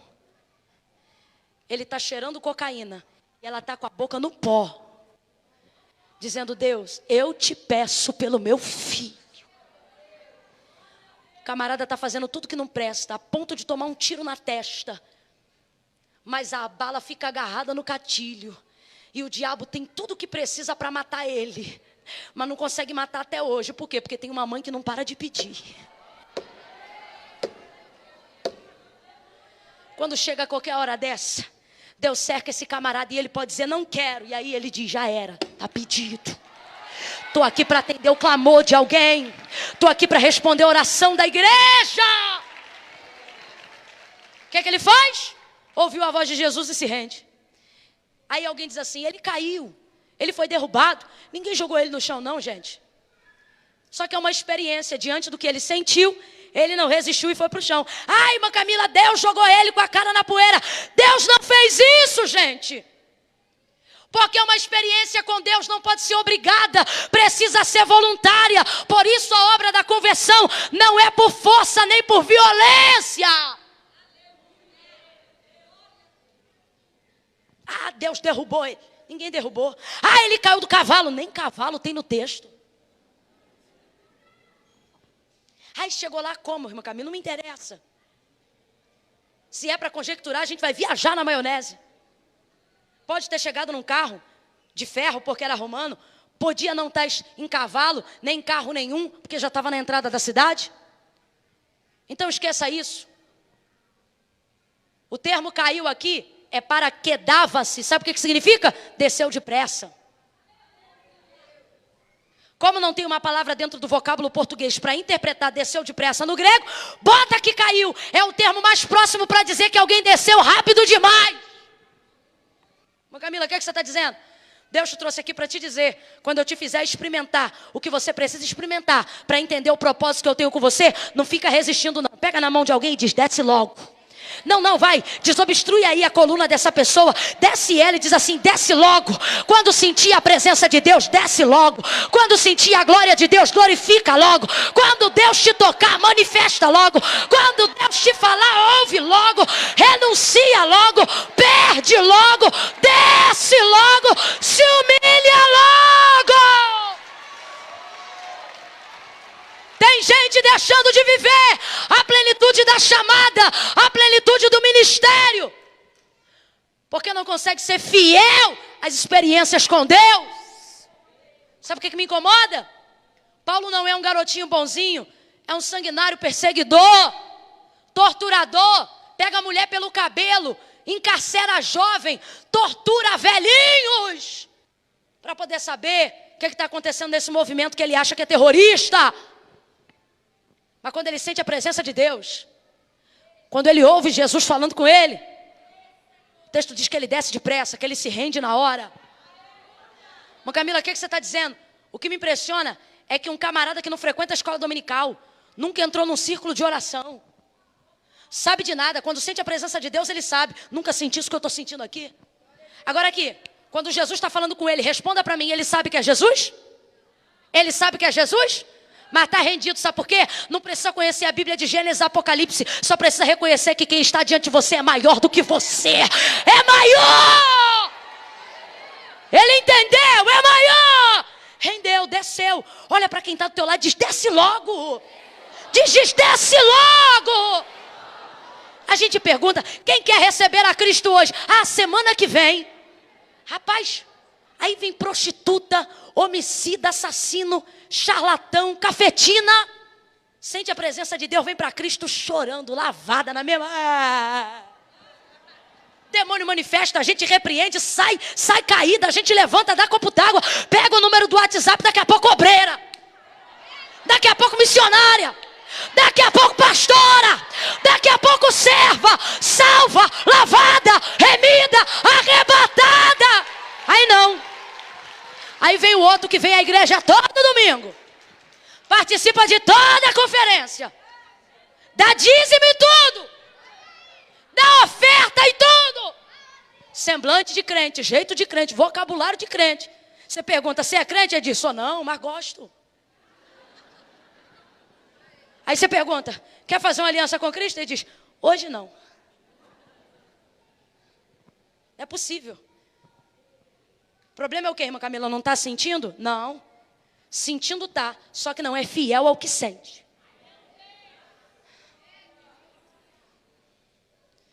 Ele entendeu o que estava acontecendo com ele e desceu. Agora, aos crentes em Jesus, escuta aí que eu vou fechando aqui. Aos crentes em Jesus. Aos crentes em Jesus. Ai, Senhor, eu não sei qual é o meu chamado. A irmã Camila está pregando de propósito. Deus, o que eu faço? É para eu cantar? É para eu pregar? Deus, eu te amo. Me fala o que o Senhor quer que eu faça, que eu vou fazer. Irmã Camila, ore por mim. Ore por mim, porque o que Deus me mandar fazer, eu vou fazer. É isso mesmo? Então, ok. Sabe qual é o problema? Deus quer falar. Deus não tem prazer que você tenha dúvida de como servir. Mas sabe por que Ele não responde? Porque você pergunta de cima. Quando Paulo sentiu que estava cercado, antes de fazer as perguntas, que a pergunta foi: quem és, Senhor? Eu estou diante de quem? Me rendi diante de quem? Primeiro ele desceu. Depois ele perguntou. E aí depois que ele perguntou, Jesus respondeu. Porque Jesus tem prazer. Jesus não gosta de dúvida. Aquele que duvida é como as ondas do mar. Vão, mas não rompem. Tem ministérios aqui assim: vá, volta. Sobe, oscila. Pensa que vai, cai. Sabe por quê? Porque você pergunta de cima. Está se achando super crente. Ah, porque se Deus me falar, eu vou fazer a vontade dele. Porque eu estou aqui para fazer o que ele... então desce. Não, mas não desce. Você quer saber se é para cantar ou para pregar. Quer para saber se o que ele vai te dar vale a pena você deixar o que está carregando até aqui. Agora, se você descesse e dissesse: Deus, eu não sei para o que é. Se é para pregar, se é para orar, se é para interceder, se é para limpar banco de igreja, se é para ser cantineiro. Eu estou descendo para dizer para o Senhor que seja o que for, eu estou aqui. Desce primeiro e pergunta depois. Ai, irmã Camila, mas eu conheci alguém que teve um sonho. E Deus falou com essa pessoa: eu te chamei para ser isso e aquilo. Poxa, que lindo. Porque quando alguém pergunta assim para mim: Camila, como é que foi o seu chamado? O culto acabava e eu ficava babando no altar, babando. Eu me lembro de dias que minha mãe me trazia a toalhinha, porque eu estava fazendo sujeira e ela é presidente do corpo diaconal da igreja. E eu babava e batia no púlpito e esperava todo mundo sair. Se você acha que eu grito, você não tem noção do que eu fazia naquele tempo sozinha. Era eu que limpava a igreja muitas vezes. Então eu tinha algumas regalias. Quem serve tem algumas regalias. E entre um banheiro e outro, uma sacola de lixo da privada e outra... Entre uma cantina e outra, ali no altar de Deus eu babava, chorava e brigava. As minhas orações eram em juízo. Coisa de maluco. E Deus foi começando a revelar todo o seu querer e cumprindo a sua vontade. Então quando alguém me pergunta: ai, irmã Camila, como é que Deus te chamou? Eu falo: olha, eu te juro que eu não sei, porque eu me oferecia tanto. Tanto. Que eu não sei se foi Ele que me chamou, se fui eu que insisti. Desce. Desceu, Deus respondeu. Jesus respondeu. Eu sou Jesus a quem tu persegue. Mas Camila, o que você está dizendo? Estou falando de renúncia. Sentiu, desce. Mas uma geração que não quer perder nada também não está pronta para ganhar nada. Quer vir, mas não quer parar de fazer sexo antes do... Não aplaude não, que eu vou falar muito sério agora. Não aplaude não. Começa a clamar misericórdia. Sente a presença de Deus, se arrepia com Deus. Foi chamada por Deus. Mas não consegue ficar sem fazer sexo sábado com o namorado. Vem para a casa de Deus, se tortura diante de Deus. Sacrifica ofertas diante de Deus. Sabe que foi chamado por Deus. Mas não consegue largar as práticas pecaminosas. Não quer largar o suborno. Não quer largar o sistema corrupto da tua empresa. Ai, mãe, eu não posso. Aí quando a gente pergunta se quer aceitar Cristo, diz: não, primeiro eu vou resolver minha vida. Está pensando que tem vida sem Cristo? Jesus disse: sem mim, nada podeis fazer. Mas Camila, o que eu faço? Você vem com tudo que está. E quando for embora, tudo fica aqui no altar. É Ele que faz essa obra. O que você não está entendendo é que você não pode resistir. Chegou a noite de você descer. E vou te dar uma palavra de esperança para você não achar que é só coro. Depois que ele desceu, a palavra de Jesus foi essa: agora levanta-te. Ah, não, vou falar de novo, porque eu já vi que você é melhor do que isso. Chegou descendo, mas foi embora de pé. Chegou por baixo, mas foi embora por cima. Chegou como torturador, mas vai sair para ser missionário. Agora levanta-te, levanta-te, porque você entra na minha presença caído, mas sai de pé. Você entra falido, mas sai bem sucedido. Você entra humilhado, mas sai honrado. Você entra alcoolizado, mas sai liberto. Você entra indignado, mas sai cheio da paz que excede todo entendimento. Levanta e entra. Ué, entra. Dá um glória aí para eu fazer uma coisa feia aqui.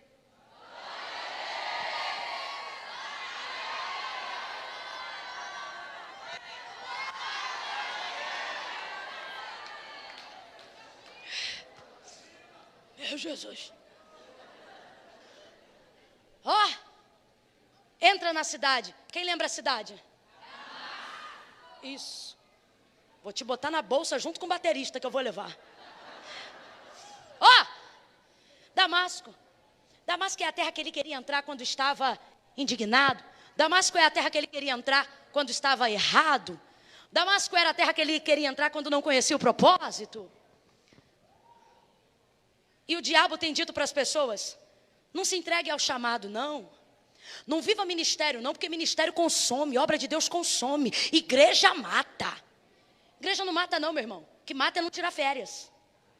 Ah, igreja mata. Mata não. O que mata é decepção, traidor.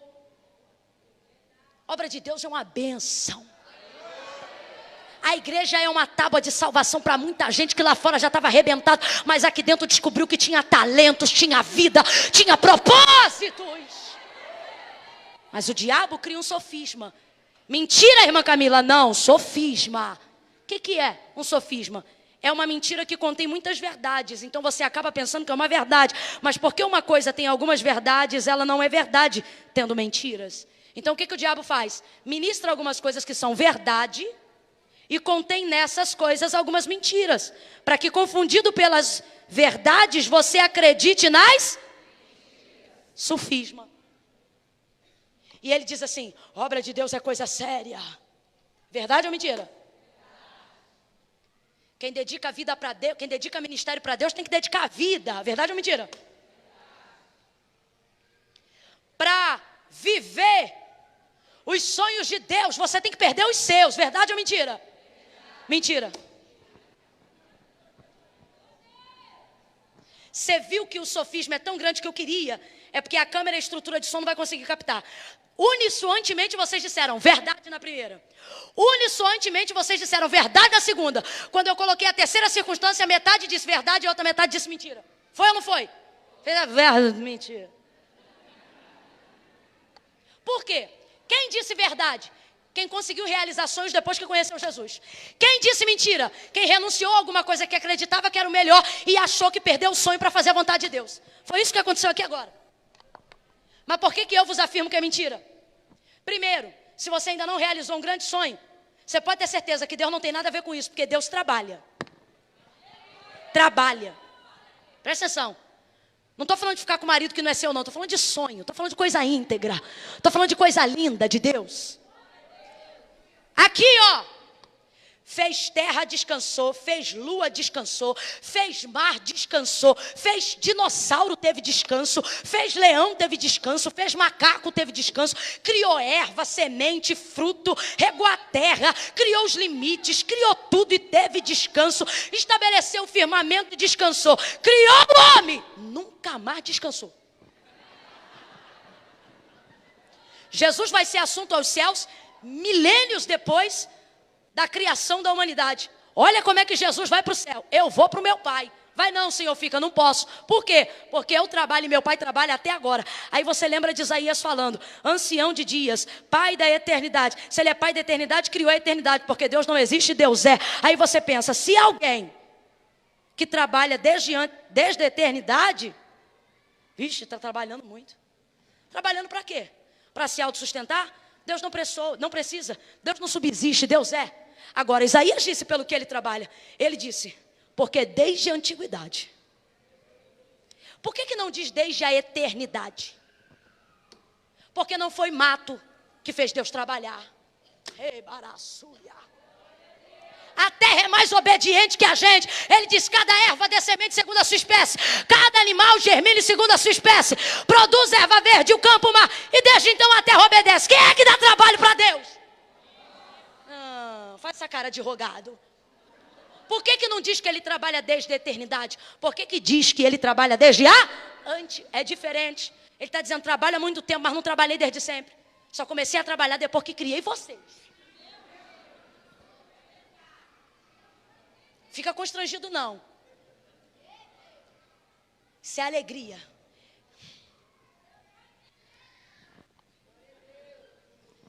Desde a antiguidade, com o ouvido não se ouviu, nem com o olho um Deus. Se esse é o seu Deus, adore a Ele nesta noite. Um Deus que trabalha. Um Deus tão justo que não te pede nada que primeiro não tenha te dado. Um Deus que não tira de você nada que primeiro possa te restituir, nada que antes possa te compensar, nada que antes possa te aumentar. Um Deus que para provar que te ama, não pede você para provar o amor, mas para provar o amor dele, entrega o filho dele por amor de você. Um Deus que trabalha para aqueles que nele esperam. Outra coisa, Deus trabalha para quem precisa ou para quem espera? Espera. Ou seja, não é necessidade que move a Deus. Se fosse para quem precisa, não tinha mais nenhum mendigo debaixo da ponte. Deus trabalha para quem espera. Irmã Camila, o que você está dizendo? Estou dizendo que Satanás está desconstruindo ministérios. Está desconstruindo projetos incríveis, realizações pessoais maravilhosas, coisas que precedem a eternidade, coisas que não falam do porvir, coisas que Deus quer te dar agora. E Ele está desconstruindo isso, fazendo uso de sofismas, dizendo que Deus não vai realizar, que você vai ter que perder tudo, que Deus não vai te dar nada, mas não foi o que Ele disse. Ele disse assim, eu sei que pensamentos tenho de vós, diz o Senhor. Sabe o que Ele está dizendo? Você não é para mim o que você acha de você. Ele está dizendo, eu penso de você coisas muito melhores do que você acha de si mesmo. Pensamentos de paz e não de mal, para vos dar o fim que eu quero. É isso que Ele diz, eu vou obrigar vocês a fazer o que eu quero, para vos dar o fim que vocês... Lembra que o querer é dele? E o efetuar também? Por que Ele pode dizer o fim que vocês desejam? Porque no fundo Deus sabe o que você quer. Só que você não sabe como chegar lá. É por isso que você vem fazendo a coisa errada, acreditando que está fazendo a coisa certa. Aí Deus te cerca para te dizer, aqui ó, vem para cá. Ele quer entrar onde? Ou seja, isso é o que a gente quer antes de conhecer a Deus. A gente tem planos antes de conhecer. A gente tem projetos antes de ter uma experiência com Jesus. Primeiro eu vou fazer a faculdade, depois eu viro crente. Primeiro eu vou casar, depois eu viro crente. Depois que eu construir minha casa, eu vou ser uma bênção. Pastor, não conta comigo agora não, porque eu estou numa empresa. Mas quando essa sociedade estiver resolvida, aí eu vou ser o melhor obreiro que você viu. Mas Camila, eu sei que eu tenho um chamado de missionária, mas eu vou primeiro terminar aqui um curso. E depois eu me dedico à obra de Deus. Você está sendo movido por sofismas, porque você acredita que se você dedicar o que Deus está te pedindo, o que Deus está te cercando, você prejudicará o que você pensa ser melhor para você, mas você não sabe que o que Deus tem para você é melhor do que o que você projetou para você. Mas para que não pareça que Ele destruiu o que você sonhou, veja, Ele vai pegar tudo o que Paulo queria, que era entrar em Damasco antes. E quando ele diz assim, levanta, ele não diz levanta e vai embora. Ele diz levanta e entra na cidade. Qual é a cidade? Vem, gente, qual é a cidade? Deus está dizendo, desconstrua os sofismas do diabo na sua mente. Porque ele quer te dizer que no dia que você disser sim ao chamado, você vai perder faculdade, você vai perder casamento, você vai perder seus sonhos. Mentira do diabo. O que Deus está dizendo é, você vai chegar onde você quer. E o que é que você não está entendendo? Que você chega onde você quer, mas você chega como Ele quer.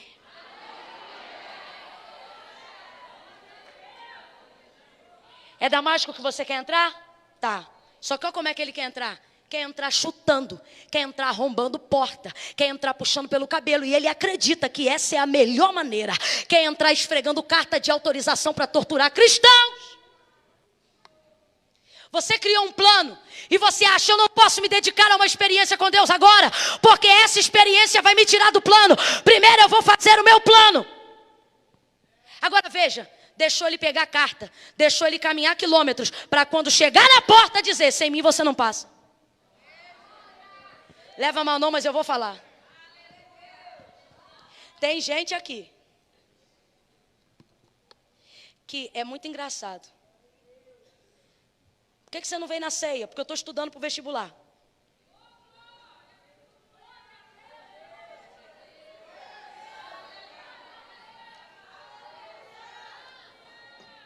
Por que você não veio para o culto? Porque eu tenho que fazer uma prova. Tá bom. Aí faz, não passa. Primeira segunda-feira, campanha da vitória. Ele é o primeiro a chegar. Faltou para passar. Não passou. Aí ora para ver se passa. Mas Camila, o que você está dizendo? Desculpa, mas tem gente aqui que só vai entender se eu falar desse jeito. Você não está entendendo que fazer a vontade de Deus realmente não é fácil. Mas fugir dela vai te dar muito mais trabalho. Então desce logo. Ele te chamou para quê? Para quê ele te chamou? Ele está te dizendo para se render. Vai ficar jogando isso para domingo que vem, sábado que vem. Ai, no culto da virada.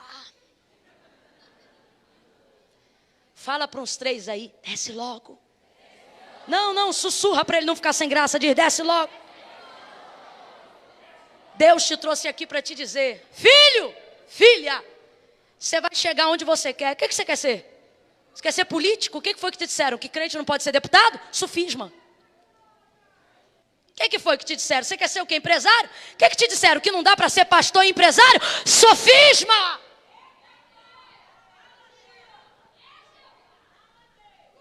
O Senhor está perguntando aqui, o que é que te realiza? Em que você se completa? Você se completa glorificando meu nome. Então, para glorificar meu nome, entra na cidade. Toma posse do que você quer. Vai lá e diz que foi eu que te introduzi. Agora tem uma coisa. Você vai chegar onde você quer, mas vai chegar como eu quero. E como eu quero é muito melhor do que como você planejou. Oh! Jesus disse para ele, levanta. E eu vou dizer isso agora e a palavra de ordem. Ajeita essa bolsa e se prepara, porque você vai ficar de pé num salto de glória. Não me vem levantando cheio de artrite e artrose, não. No 3 você levanta para possuir o que Deus vai usar para glorificar o nome dele na tua vida. Depois de descer, o Senhor disse, levanta-te. Levanta e entra. Levanta e toma posse. Levanta! Olha aí para alguém e diga, vai ser como você, vai ser aonde você quer. Diz, vai ser aonde você quer. Mas vai ser como Deus quer. Deus vai abrir uma porta. Deus vai te fazer viver uma experiência extraordinária. Mas Ele te trouxe aqui para te dizer: é o que você quer. Eu vou dar o que você quer,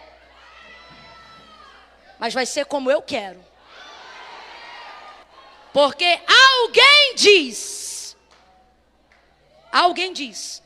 os fins justificam os meios. Deus não partilha dessa ideia. Deus não partilha dessa ideia. Para ver resultado, precisa haver correção no processo. No processo. Deus não vai mexer no que você quer.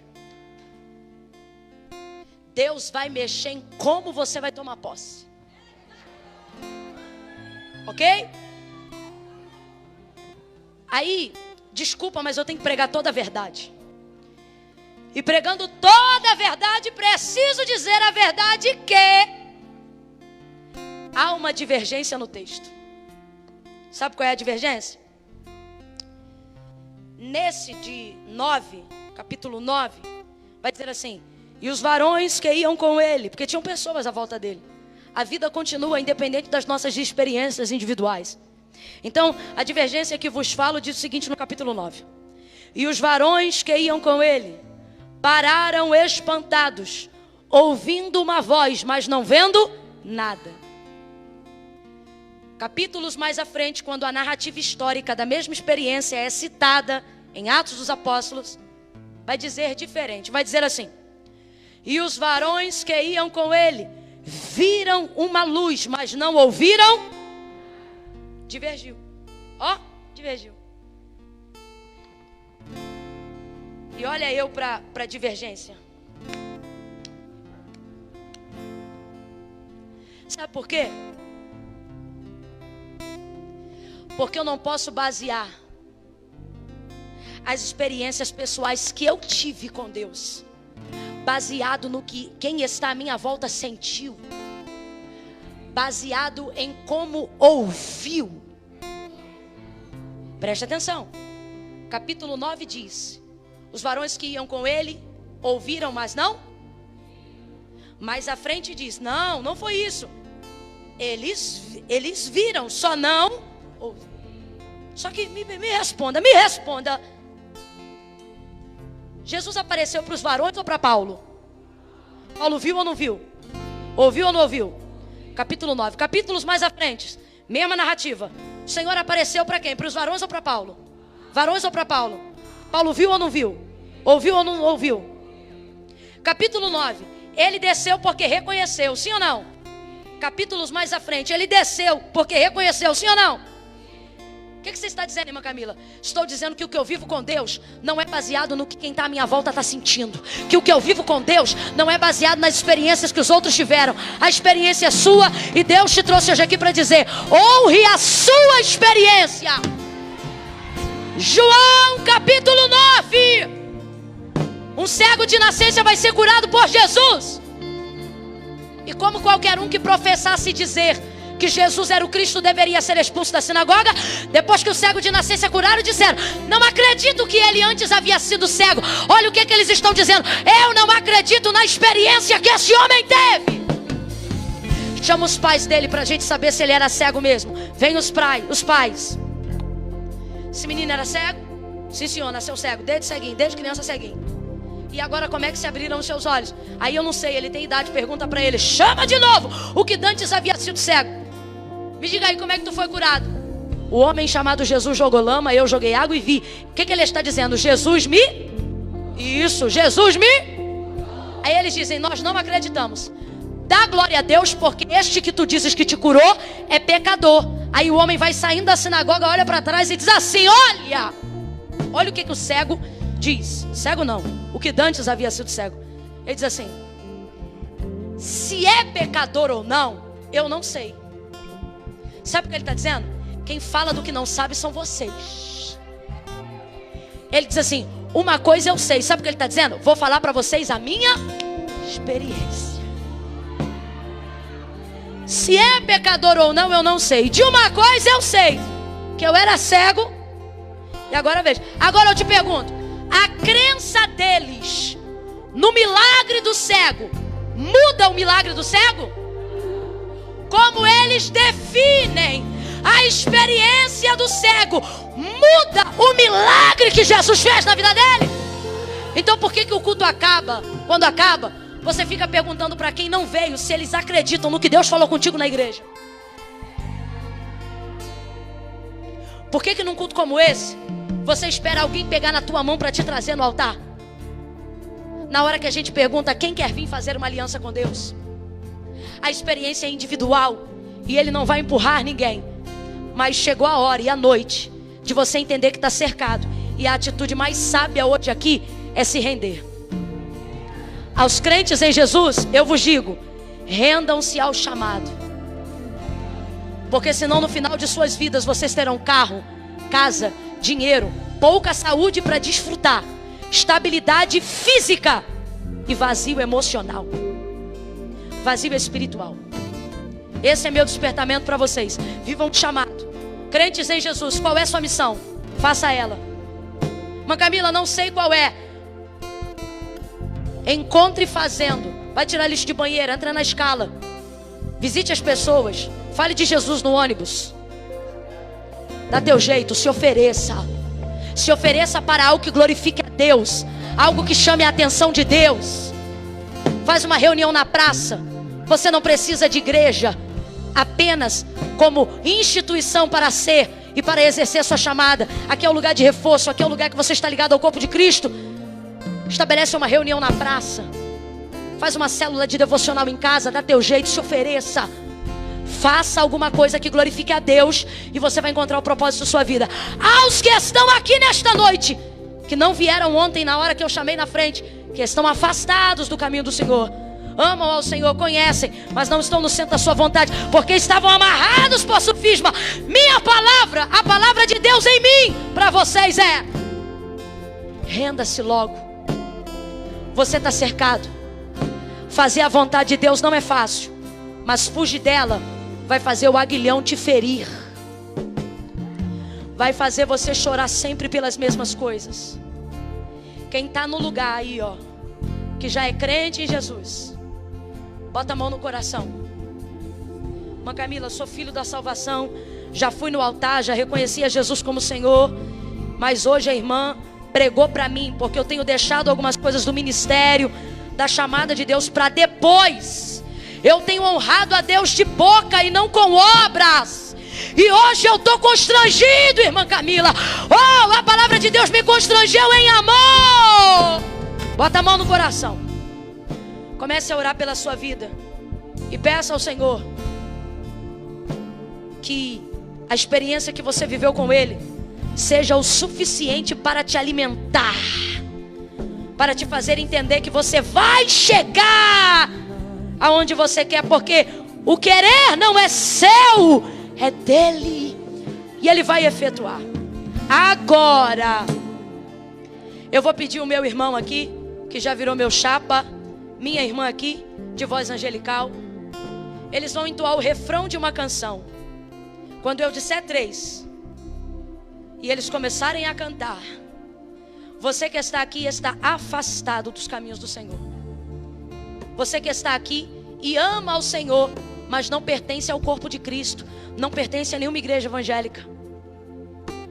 Não interessa como eu me visto ou como está a pessoa do teu lado. Tudo o que interessa agora é a sua salvação. E ela só depende de uma atitude de fé sua. Qual? Vim como você está. Você precisa entender que está cercado. Então, se você acredita que você nasceu para cumprir um propósito, você precisa entender que o início desse propósito é compreender que a sua salvação já foi garantida. Quando eu disser 3, quem se afastou, quem se diz desviado dos caminhos do Senhor, vai tirar o pé do chão e vai vir para o altar. Mas Camila, já sou crente, congrego na igreja do fulano de tal, mas posso ir aí orar? Não. Você vai orar aí onde você está. No 3, pode ser uma alma, mas uma alma vale mais do que o mundo inteiro, porque ontem fizemos o convite e vieram muitas. Mas talvez tenha alguém aqui hoje que veio ontem, mas não veio ontem, e o Senhor está te dando uma chance hoje. Gente que no próprio coração pensou: se me chamar amanhã eu vou. O Senhor está dizendo: é o seu dia, a sua hora. Eu conto 1, a igreja começa a orar. 2. Já está vindo, pode chegar, meu irmão, fica à vontade. Vai chegando, isso, fica aqui no altar.